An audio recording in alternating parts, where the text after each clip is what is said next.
Hello everyone, welcome back to the nursing knowledge hub. तो nursing knowledge hub channel में आप लोगों का स्वागत है। तो आज के इस मिडवाइफरी सेक्शन में हम लोग डिस्कस करने जा रहे हैं फीटस के बारे में, है ना। तो जो फीटस होता है उसके दो एज जनरली डिस्कस किए जाते हैं। एक होता है हमारा गेस्टेशनल एज, है ना, और एक होता है हमारा फीटल एज, है ना। तो स्टार्ट करते हैं। गेस्टेशनल एज और फीटल एज क्या क्या होता है देख लेते हैं। तो जनरली मिडवाइफरी में जो है फीटस का एज हम लोग दो तरीके से नापते हैं, है ना, या फिर निकालते हैं। एक है हमारा गेस्टेशनल एज और एक है हमारा फीटल एज, है ना। तो गेस्टेशनल एज और फीटल एज जो है हम लोग डिस्कस कर लेते हैं। तो जो फीटल एज होता है ना, फीटल एज में अगर हम लोग 2 वीक्स को ऐड कर देते हैं, है ना, तो फीटल एज प्लस 2 वीक्स, तो इसको हम लोग क्या बोलते हैं, गेस्टेशनल एज बोलते हैं, है ना। ठीक है। और गेस्टेशनल एज में से अगर 2 वीक्स अगर हम लोग माइनस कर देते हैं तो उसको हम लोग क्या बोलते हैं, फीटल एज बोलते हैं, है ना। तो देख लेते हैं, अगर हम लोग लास्ट मेंस्ट्रुअल फेज से, है ना, लास्ट अगर एलएमपी से अगर हम लोग ऐड करते हैं चीजों को, है ना, तो इसको हम लोग क्या बोलते हैं, गेस्टेशनल एज बोलते हैं। ठीक है। और अगर फर्टिलाइजेशन से ऐड करेंगे, है ना, तो फर्टिलाइजेशन से जब हम लोग ऐड करते हैं तो उसको हम लोग क्या बोलते हैं, फीटल एज। तो गेस्टेशनल जो एज होता है वो जनरली होता है 294 डेज का, है ना। और फीटल एज जो होता है वो होता है हमारा 280 डेज का। तो ये डेज आप लोग को बहुत परेशान कर रहा होगा, तो ये मैं आप लोग को डिस्कस कर देता हूँ। तो जो हमारा जो 294 अगर कहीं आप लोग देखेंगे, है ना, तो 294 अगर कहीं पे लिख रहा तो वो क्या है, हमारा गेस्टेशनल एज है ना। और फीटल एज अगर बोले तो 280 डेज का होता है। ठीक है। अगर लास्ट एलएमपी से अगर जोड़ा जाए, है ना, लास्ट मेंस्ट्रुअल फेज से अगर जोड़ा जाए तो वो होता है हमारा क्या, दैट इज गेस्टेशनल एज। और अगर फर्टिलाइजेशन से जोड़ेंगे तो वो हमारा क्या होता है, फीटल एज होता है। ठीक है। देख लेते हैं जितने भी डिफिनेशन समझना है ना, तो नेक्स्ट पॉइंट हम लोग देख लेते हैं। All the definitions given in pregnancy are based on gestational age. तो हम लोग किस पे देते हैं, गेस्टेशनल एज पे देते हैं, है ना। गेस्टेशनल एज पे हम लोग क्या करते हैं, बहुत सारी चीजें देते हैं, है ना। तो जितने भी डिफिनेशंस होते हैं वो हमारे किसके रिलेटेड होते हैं, गेस्टेशनल एज से रिलेटेड होते हैं। All the events occurring in pregnancy are based on gestational age. तो ईडीडी भी हम लोग किससे निकालते हैं, तो ईडीडी भी निकालते हैं, तो वो किस पे निकालते हैं, गेस्टेशनल एज पे निकालते हैं ना, फीटल एज पे हम लोग नहीं करते हैं। तो एक्सपेक्टेड डेट ऑफ डिलीवरी हम लोग निकालेंगे, ये इसके लिए कौन सा फॉर्मूला यूज करते हैं, तो नीगल्स फॉर्मूला यूज करते हैं, है ना। पिछले वीडियो में हम लोगों ने इसके कैसे डिटरमाइन करते हैं ये हम लोगों ने डिसाइड किया था, है ना, डिस्कस भी किया था। देख लेते हैं नोट। एक नोट इंपॉर्टेंट क्या है कि there is only one definition which is originally based on fetal age of fertilization. ये क्या है, हमारा ग्रोथ पीरियड, है ना। तो फीटल एज से, फीटल एज का जो है सिर्फ और सिर्फ एक ही जो हमारा इंपॉर्टेंस है, दैट इज ग्रोथ पीरियड, है ना। तो ग्रोथ पीरियड जो होता है वो हम लोग निकालते हैं किसके द्वारा, फीटल एज के द्वारा, है ना। तो ग्रोथ पीरियड निकालने के लिए हम लोग को फीटल एज की जरूरत पड़ती है। बाकी हम लोग जितने भी इवेंट्स होते हैं, जितने भी हम लोग डिस्कस करते हैं, वो किसके द्वारा डिस्कस करेंगे, दैट इज गेस्टेशनल एज के द्वारा डिस्कस करते हैं। ठीक है। अब ग्रोथ पीरियड में क्या क्या होता है, दो चीजें आती हैं, है ना। तो ग्रोथ पीरियड में दो चीजें आती है, एक होता है ओवा या फिर जाइगोट। ठीक है, ओवा या जाइगोट, है ना। और दूसरा हमारा क्या होता है, दैट इज ओवा या जाइगोट के बाद क्या होता है हमारा, सेकंड हमारा क्या है, इम्ब्रियो, है ना। सेकंड क्या है हमारा, इम्ब्रियो। ठीक है। और तीसरा हमारा फीटस। ठीक है। ये मैं पिछले भी बहुत बार डिस्कस कर चुका हूँ, फिर से मैं यहाँ पे बता देता हूँ। तीसरा हमारा क्या, फीटस है। तो ग्रोथ पीरियड में क्या आ जाता है हमारा, ओवा, जाइगोट, इम्ब्रियो या फिर फीटस। तो फर्टिलाइजेशन से लेके अप टू 2 वीक्स, है ना, लेस देन 2 वीक्स। ठीक है। तो 2 वीक्स जो होता है पीरियड, उसको हम लोग क्या बोलते हैं, ओवा बोलेंगे, है ना। ओवा बोलेंगे या फिर जाइगोट बोलेंगे। और इम्ब्रियो क्या होता है, डेट इज 2 वीक से लेकर 2 to 8 वीक्स, है ना। इन ये जो पीरियड है हमारा, उसको हम लोग क्या बोलते हैं, इम्ब्रियो बोलते हैं। और ग्रेटर देन 8 वीक्स, है ना, तो ग्रेटर देन 8 वीक्स को हम लोग क्या बोलते हैं, फीटस बोलते हैं। तो यही ग्रोथ पीरियड है हमारा, इसको हम लोग डिस्कस कर लेते हैं। ग्रोथ पीरियड को एक टेबल मैंने बनाया है, इसके हिसाब से हम लोग डिस्कस कर लेते हैं ना। तो एक तरफ हमारा क्या है, ग्रोथ पीरियड रहेगा कि कब ओवा बोलेंगे, कब जाइगोट बोलेंगे, या फिर कब एम्ब्रियो पीरियड बोलेंगे, या कब फीटल पीरियड बोलेंगे, है ना।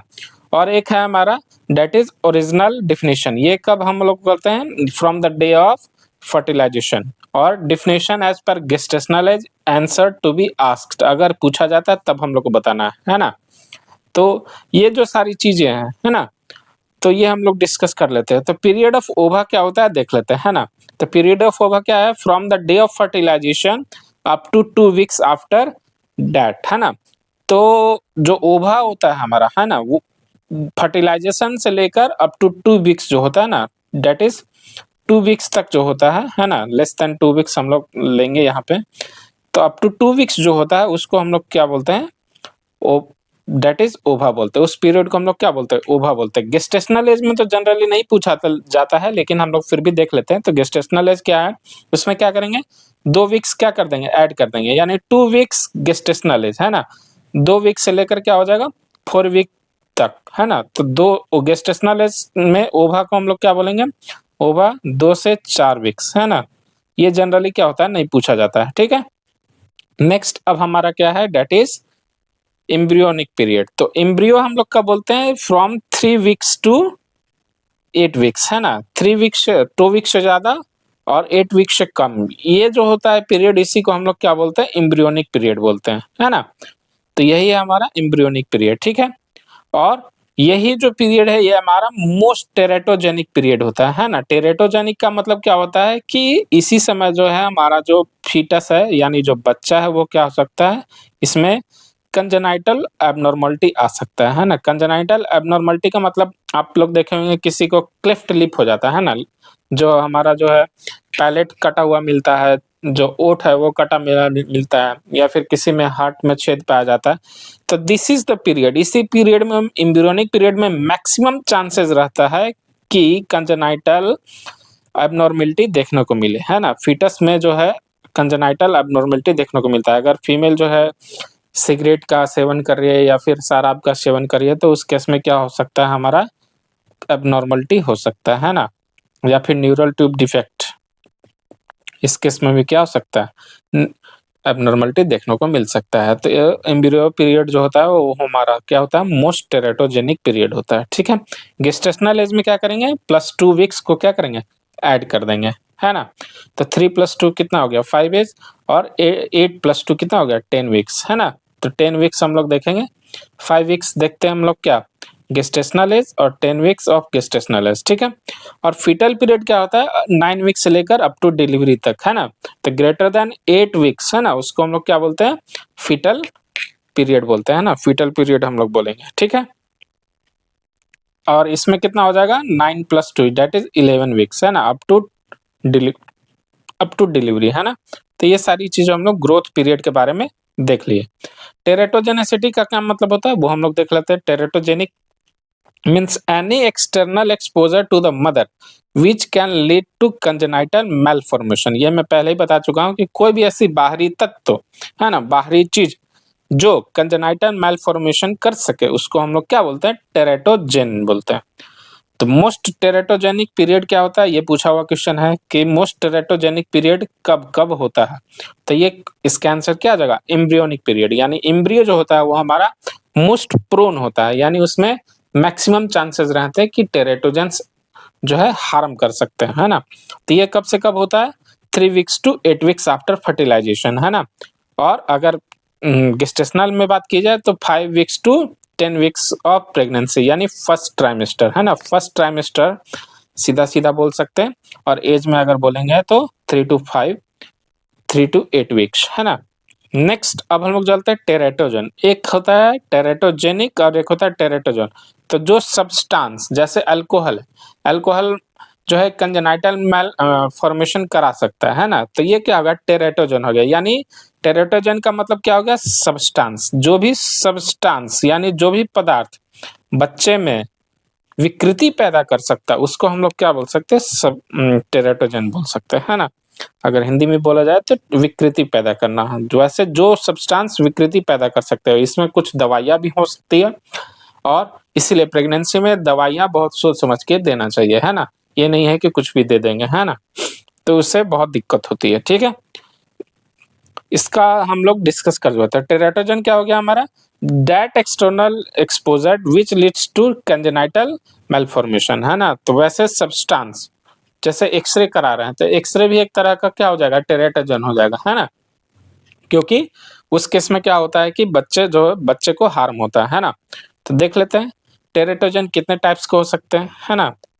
तो टेराटोजन अब हम लोग इसका क्लासिफिकेशन देख लेंगे, ठीक है? तो टेराटोजन क्या-क्या हो सकते हैं? ड्रग्स हो सकते हैं, इन्फेक्शन हो सकते हैं जैसे कि रूबेला हो सकता है, साइटोमेगालोवायरस हो सकता है, रेडिएशन हो सकता है। रेडिएशन में जनरली अभी मैं डिस्कस किया एक्स-रे, है ना? कुछ इन्फेक्शंस हो जाता है ना और ड्रग्स। तो देख लेते हैं next FDA classification of drugs in pregnancy, है ना?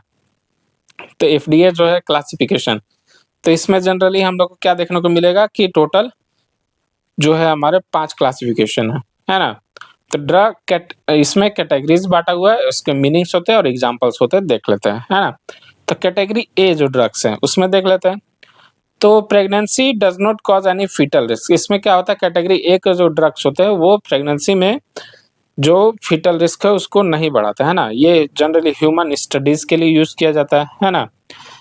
एनिमल स्टडीज के लिए यूज करता है और सेफ इन प्रेगनेंसी होता है। ये जो कैटेगरी ए के जो ड्रग्स होते हैं वो क्या रहते हैं? सेफ इन प्रेगनेंसी रहते हैं, है ना? एग्जाम्पल में क्या आ जाएगा? फोलिक एसिड और थायरोक्सिन, ठीक है? नेक्स्ट अब हम लोग चलते हैं कैटेगरी बी के। तो drug does not cause any fetal risk, इसमें भी कोई रिस्क नहीं होता है ना? इसमें क्या और ह्यूमन और एनिमल स्टडीज के लिए यूज किया जाता है, लेकिन जब लॉन्ग टर्म खाएंगे तो जो है ये दिक्कत पैदा कर सकता है। तो कैटेगरी बी के जो ड्रग्स है इसको लॉन्ग टर्म हम लोग को नहीं चलने देना है ना? इसका खास ख्याल रखना है। तो पैरासिटामोल, पेनिसिलिन और अमोक्सिसिलिन इसमें आते हैं। तो ये तीनों जो ड्रग्स होते हैं एग्जांपल्स में जनरली क्या होता है कैटेगरी बी में आते हैं। नेक्स्ट अब हम लोग चलते हैं कैटेगरी सी में। तो इसमें क्या है कि ड्रग्स में कॉज फीटल रिस्क, ये फीटल रिस्क को बढ़ा देते हैं, है ना? फीटल रिस्क हो सकता है इसमें। ये एनिमल स्टडीज और ह्यूमन स्टडीज के लिए यूज करता है। Benefit of drugs outweighs risk, है ना? तो रिस्क उतना नहीं रहता लेकिन बढ़ा सकता है ना? जैसे कि हमारा क्या हो जाएगा कॉर्टिकोस्टेरॉइड्स, ठीक है? नेक्स्ट अब हमारा क्या है? That is category C. तो कैटेगरी सी क्या है हमारा? ड्रग्स में कॉज फीटल रिस्क, ये क्या कर सकता है? फीटल रिस्क होता है। एनिमल स्टडीज के लिए, ह्यूमन स्टडीज के लिए यूज करते हैं, ठीक है? Benefits of drug outweighs risk, है ना? तो ये रिस्क को क्या करता है? बढ़ा देता है। अदरवाइज दे आर कॉन्ट्राइंडिकेटेड, ये सब क्या रहता है? कॉन्ट्राइंडिकेटेड रहता है, जैसे कि एंटी एपिलेप्टिक ड्रग्स जैसे कि फेनेटोइन, है ना? और कैटेगरी एक्स इसमें क्या रहता है? एब्सोल्युटली कॉन्ट्राइंडिकेटेड जैसे कि थैलिडोमाइड और आइसोट्रियोटोनिन, है ना? तो ये सारे जो ड्रग्स थे that is category A, category B, category C और कैटेगरी डी और एक्स, ये 5 हमारे कैटेगरीज थे। इन सबको हम लोगों ने देखा। तो जनरली जो कैटेगरी एक्स है और जनरली जो कैटेगरी डी है, इन कैटेगरी के जो दवाएं हैं हम लोग तो बिल्कुल भी नहीं देते हैं प्रेगनेंसी के समय, है ना? और ए बी सी दे सकते हैं, ठीक है? ये तो जनरली जो होता है देता ही है। बी जो होता है वो लॉन्ग टर्म के लिए भी नहीं देते और सी भी जो है लॉन्ग टर्म के लिए नहीं देते हैं, ठीक है? नेक्स्ट अब हम लोग चलते हैं रेडिएशन एक्सपोजर के बारे में। तो एक्सरे जो हम लोग कराते हैं तो एक्सरे जो प्रेग्नेंट लेडी का होता है वो कंट्रोल्ड मैनर में होता है ना? जो नॉर्मल एक्सरे होता है, जैसे नॉर्मल हड्डी वगैरह का एक्सरे होता है, वैसे जो है प्रेगनेंसी का एक्सरे नहीं होता है ना? सबसे पहले हम लोग क्या करते हैं? रेडिएशन को कम करते हैं, है ना? क्योंकि जो रेडिएशन है वो क्या करेगा? हमारे फीटल सेल को क्या कर सकता है? डैमेज कर सकता है। जो हमारा जो ग्रोइंग फीटस है या फिर ग्रोइंग जो एम्ब्रियो है उसको क्या कर सकता है? वो डैमेज कर सकता है ना? तो इसीलिए हम लोग जनरली क्या करते हैं कि एक्सरे से कराने से क्या करते हैं? बचते हैं।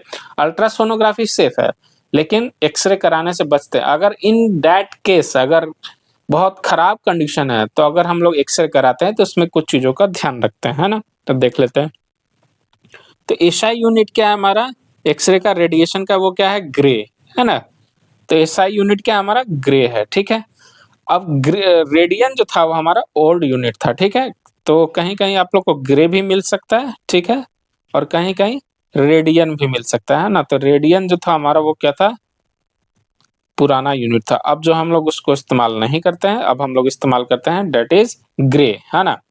अब 1 ग्रे जो होता है, 1 ग्रे इक्वल टू कितना होता है हमारा, 1 ग्रे इक्वल टू कितना है, 100 रेडियन, है ना। 1 ग्रे इक्वल टू 100 रेडियन होता है, ठीक है।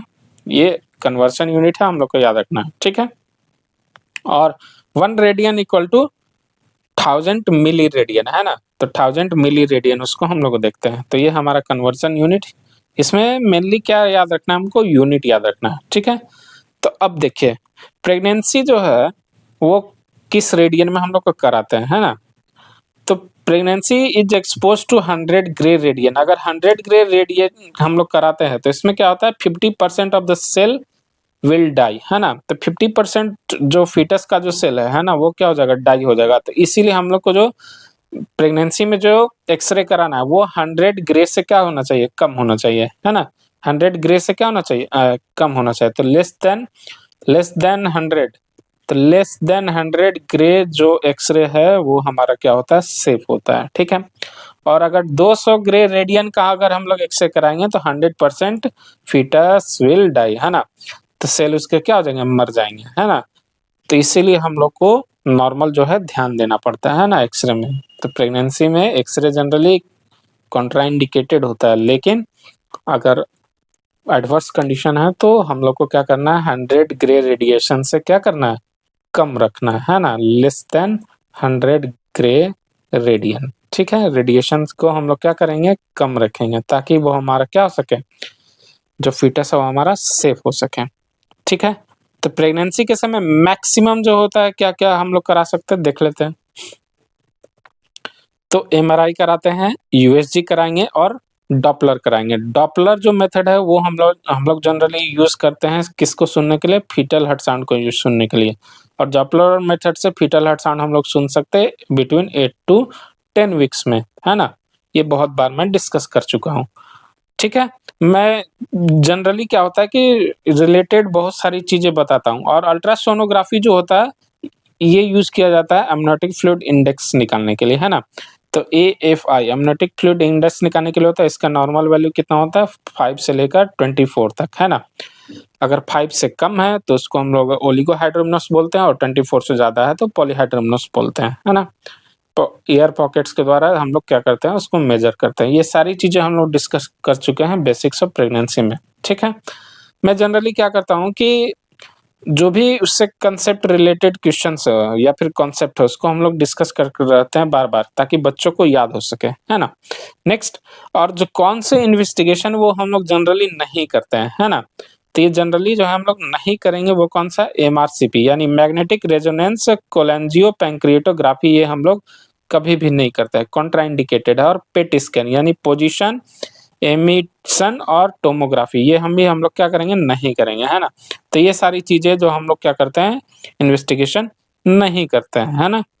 Not to be not done but can be done, है ना। तो ये क्या बीच बीच वाला है ना। ये हम लोग क्या कर सकते हैं, लेकिन जनरली जो है एडवाइसेबल नहीं है। और कॉन्ट्राइंडिकेटेड क्या क्या है, तो कॉन्ट्रास्ट एमआरआई जो है कॉन्ट्राइंडिकेटेड है, गैडोलिनियम एमआरआई कॉन्ट्रैक्टेड है, एक्सरे कॉन्ट्राइंडिकेटेड है, HSG कॉन्ट्राइंडिकेटेड है, इंट्रावेनस पाइलोग्राफी क्या है, कॉन्ट्राइंडिकेटेड है, बेरियम इनेमा इंडिकेटेड है, ERCP क्या है हमारा, कॉन्ट्राइंडिकेटेड है। और प्रेगनेंसी के समय मैक्सिमम परमिसिबल रेडिएशन कितना है, 5 रेडियन, है ना। तो 5 रेडियन जो है वो हमारा क्या है, मैक्सिमम परमिसिबल रेडिएशन है, जो कि हार्म नहीं करेगा बच्चों को, ठीक है। तो ये सारी चीजें हम लोग क्या कर चुके हैं, डिस्कस कर चुके हैं, ठीक है। अब देख लेते हैं। तो एक्सरे जो होता है हमारा क्या होता है, रेडिएशन एक्सपोजर चेस्ट के लिए कितना होना चाहिए, 0.1 to 0.2 रेडियन होना चाहिए। पेल्विस के लिए कितना होना चाहिए, 1 रेडियन होना चाहिए।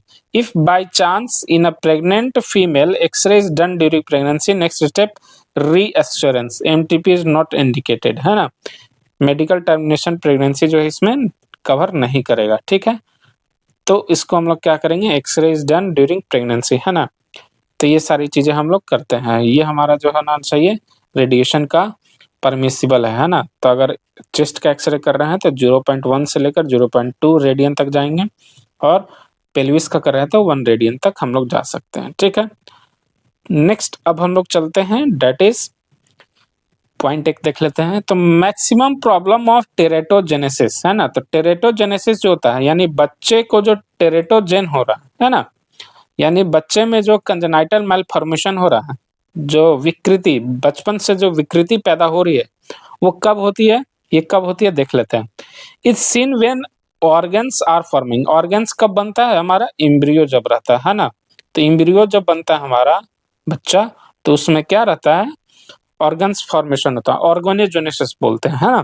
तो at that time female is expose to drug, है ना, तो फीमेल जो क्या होती है, एक्सपोज होती है। यहाँ पे फीमेल जो है प्रेग्नेंट लेडी के बारे में कहा जा रहा है ना, प्रेग्नेंट लेडी के बारे में ये सारी चीजें क्या हो रही है, डिस्कस हो रही है। तो female is expose to drug या फिर रेडिएशन।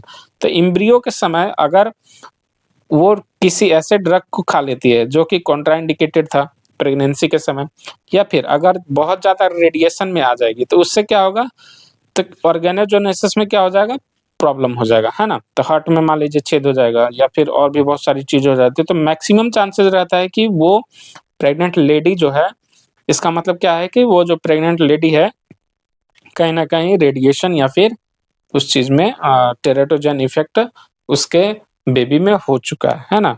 नेक्स्ट अब हम लोग देख लेते हैं दैट इज ऑर्गेनोजेनेसिस से रिलेटेड कुछ इंपॉर्टेंट पॉइंट्स देख लेते हैं, है ना। तो most of the fetal organs, जो most of the fetal organs है वो फॉर्म्ड होते हैं बिटवीन 8 टू 20 वीक्स के बीच में, है ना। तो मैक्सिमम जो ऑर्गेनोजेनेसिस होता है वो कब होता है, बिटवीन 8 टू 20 वीक्स के बीच में होता है, ठीक है। और जो दो ऑर्गन एक्सेप्ट टू ऑर्गन्स, जो दो ऑर्गन्स है दैट इज सीएनएस है और उसके बाद सीबीएस है ना। तो स्टार्ट फॉर्मिंग फ्रॉम 8 वीक्स, हाँ बिफोर 8 वीक्स, है ना। तो जो दो सिस्टम है that is central nervous system और दैट एक और सिस्टम है दैट इज सेंट्रोवेस्कुलर सिस्टम। ये दो सिस्टम्स जो होते हैं वो हमारे जो होते हैं 8 वीक से पहले बनते हैं। क्या होता है 8 वीक से, क्या होता है पहले बनते हैं, है ना। तो 8 वीक से पहले बनते हैं। तो अगर क्वेश्चन आएगा कि कौन सा ऐसे दो सिस्टम है जो 8 वीक से पहले बनते हैं ना, तो इसमें क्या हो जाएगा, हमारा आंसर क्या हो जाएगा, सीएनएस और सीबीएस। अगर इसमें बात की जाए सीएनएस और सीबीएस में, तो सीएनएस जो होता है हमारा, जो होता है फर्स्ट टू फॉर्म, ये ऐसा सिस्टम है जो सबसे पहले बनता है ना। Which organ system first to form, है ना, तो इसमें वो क्या आ जाएगा, सीएनएस हो जाएगा, ठीक है। ये चीज हमारा था कुछ इंपॉर्टेंट पॉइंट्स। एक और देख लेते हैं इंपॉर्टेंट पॉइंट, तो सीबीएस सेंट्रल वेस्कुलर सिस्टम। तो ये क्या होता है हमारा, starts forming eight 5th week, है ना। तो 5th वीक पे हमारा क्या हो जाता है, स्टार्ट हो जाता है। और यही एक सिस्टम है। और अगर कोई पूछे कि सबसे फर्स्ट ऑर्गन जो फॉर्म होता है वो क्या है हमारा, तो वो क्या है हमारा, हार्ट। इसीलिए हार्ट जो है डॉपलर मेथड के द्वारा 8 से 10 वीक्स में हम लोग देख सकते हैं ना। तो cardiac activity will be seen on USG.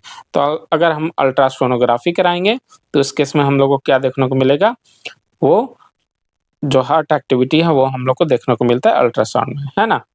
क्या है, cardiac activity can be seen on USG 5 weeks, है ना। तो 5 वीक पे हम लोग क्या कर सकते हैं, कार्डियक एक्टिविटी को हम लोग देख सकते हैं, सुन नहीं सकते, सिर्फ ओनली ऑब्जर्व कर सकते हैं, देख सकते हैं। ध्यान दीजिएगा कि ऐसा नहीं कि आप लोग बोले कमेंट्स में कि सर जो है बताए थे कि जो हार्ट साउंड सुनते हैं वो डॉपलर मेथड से 8 टू 10 वीक्स में, और यहाँ पे तो लिखा हुआ 5 वीक्स में। तो हम लोग को देखना है ना, कार्डियक एक्टिविटी हम लोग यूएसजी में देख सकते हैं कि जो बच्चा जो है उसका हार्ट क्या हो रहा है, पंप होना स्टार्ट हो रहा है ना, एट गेस्टेशनल एज और 3 वीक्स आफ्टर फर्टिलाइजेशन। फर्टिलाइजेशन से 3 वीक्स और 20 डे आफ्टर फर्टिलाइजेशन, है ना। तो 5 वीक पे हम लोग को cardiac activity generally normal condition में देखने को मिलता है ना।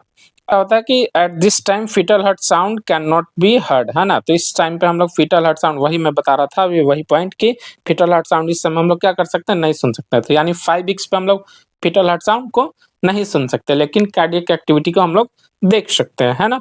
और फीटल हार्ट साउंड कब सुन सकते हैं, तो इसके लिए दो मेथड बताएं, एक डॉपलर मेथड और एक स्टेथोस्कोप। तो डॉपलर मेथड से कब सुन सकते हैं, बिटवीन 8 टू 10 वीक्स के बीच में, और स्टेथोस्कोप को अब हम लोग सुन सकते हैं बिटवीन 18 टू 20 वीक्स के बीच में, है ना। तो ये सारे चीजें इंपॉर्टेंट पॉइंट थे फीटल हार्ट से रिलेटेड जो हम लोग डिस्कस कर लिए, ठीक है। नेक्स्ट अब हम लोग चलते हैं that is earliest fetal heart sound can be heard in pregnancy by 10 weeks of Doppler, है ना। तो अगर 10 हम लोग को सबसे पहले हार्ट साउंड सुनना है तो इसके लिए डॉपलर मेथड का हम लोग इस्तेमाल करेंगे। और वो जनरली कब दिखाई देगा, सुनाई देगा, दैट इज 8 to 10 वीक्स के बीच में, है ना। नेक्स्ट अब हम लोग चलते हैं important days in development of fetus, है ना। तो कुछ इंपॉर्टेंट डेज होते हैं डेवलपमेंट के लिए, वो हम लोग देख लेते हैं, है ना। Day by day taken from fertilization, तो फर्टिलाइजेशन डे से हम लोग इसको मेजर करते हैं, है ना।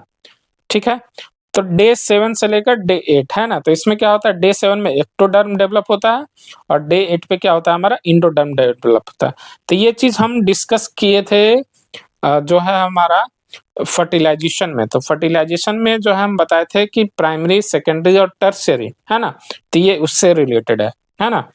जो प्राइमरी, सेकेंडरी और जो टर्शियरी हमारा जो विलाई है ये उससे रिलेटेड है। ठीक है, डिटेल में वीडियो देखने के लिए आप लोग प्लेलिस्ट में जाकर देख सकते हैं। डे 14 पे क्या होता है हमारा मेसोडर्मिस डेवलप हो जाता है और डे 17 पे फीटोप्लेसेंटल सर्कुलेशन ये क्या होता है हमारा डेवलप हो जाता है ना। ये सारा चीज हम लोग डिस्कस कर चुके हैं। डे 21 में कार्डियक एक्टिविटी देखने को मिल जाती है और डे 30 में क्या हो जाता है हमारा न्यूरल ट्यूब क्लोजर हो जाता है। ठीक है,